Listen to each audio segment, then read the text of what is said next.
Highlanders Football Club bounced back from their opening day 1-0 away loss to newcomers Moors with an impressive 4-0 win over another league debutant Kwekwe United, a result that restores normal settings for the Bulawayo Giants, who were at risk of beginning the season with 2 straight losses. Quite embarrassing would have been consecutive defeats to the new boys. Highlanders meant business and were 1-0 up within 2 minutes of the start of a Melika Ncube header that beat a diving Elton Nechiware in goals for Kwekwe. It was 1-0. On an afternoon when Boso were eye-catching with their build-ups from the back, they came knocking again on the Kwekwe door with some impressive passing football, piercing through both the Kwekwe defense and midfield, only to be denied by a crucial Dennis Dauda interception. As Highlanders maintained the pressure on the visitors, they almost went 2 up after red-hot Brighton Ncube outpaced Dauda to lay a sitter across the face of goal that caught Rizin Sibanda flat-footed. It would not matter much as within a minute Brighton was back at it this time, storming into the box only to be stopped dead on his tracks by a Saul Chaminuka Jr. foul. Referee Makamagare did not hesitate to point to the spot. Brighton picked himself up to take the spot kick, sending the keeper the wrong way to double the scores at 2-0. Highlanders did not ease the foot on the accelerator. Instead, they went in search for more, with young Prince Ndlovu unlucky to see his shot ascend marginally above the horizontal bar.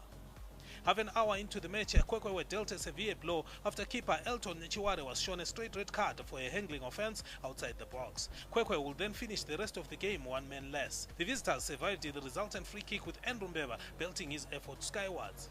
With Highlanders enjoying an extra man advantage, they pierced the Kwekwe midfield at will, and you got the feeling a goal avalanche could be on the way. Kwekwe looked hanging by the thread. A minute before half-time, Brighton knows at worst he should have forced a save from the keeper after breaking loose again on the right, only to shoot over the bar. With the half-time scoreline seemingly settled at 2-0, there was still time for a third following an exchange of passes between Brighton Ncube and Makinon Mushore, the latter laying perfectly for Brighton to step home at the third via the right-hand post. 3-0 to the good, Boso uncompromising on their first afternoon at Papa Fields this season. In the second half, Boso picked it up where they had left in the first, Makinon Mushore juggling his way towards the Kwekwe box to strike low, but Rizin Sibanda would only blast the rebound against the sprawling body of keeper Gonese. A chip over may have yielded better results, but it's always easily said than done. Makinon Mushore, a dominant figure in the Boso midfield, was again at the center of what could have become a Highlanders' 4th goal, switching play delightfully to Brighton Ncube, whose passer behind the Kwekwe defense needed keeper Gonese to come off the line and intercept before Rizin Sibanda pounced. Boso were then awarded a second spot kick when substitute Marvin Sibanda set Rizin Sibanda clear on goal. As Rizin prepared to pull the trigger, Leroy Saungweme was adjudged to have pulled back Sibanda, and referee Makamagare awarded another penalty to Boso. Maninja again stepped up and picked his spot at the top corner of the nets, and Boso were cruising to their first ever victory of season 2025. Maninja was celebrating his first ever hat-trick for Boso. It was 4-0. Despite the 4-goal salvo, Kwekwe did conjure up something to save face, the first arriving when Leroy Saungweme picked up possession in the box to lay for Andile Taruvinga, who skied his effort to the grandstands. They came again 3 minutes later with Timothy January setting up Taruvinga, who did better this time around, only to be denied by Boso keeper Rafael PTC.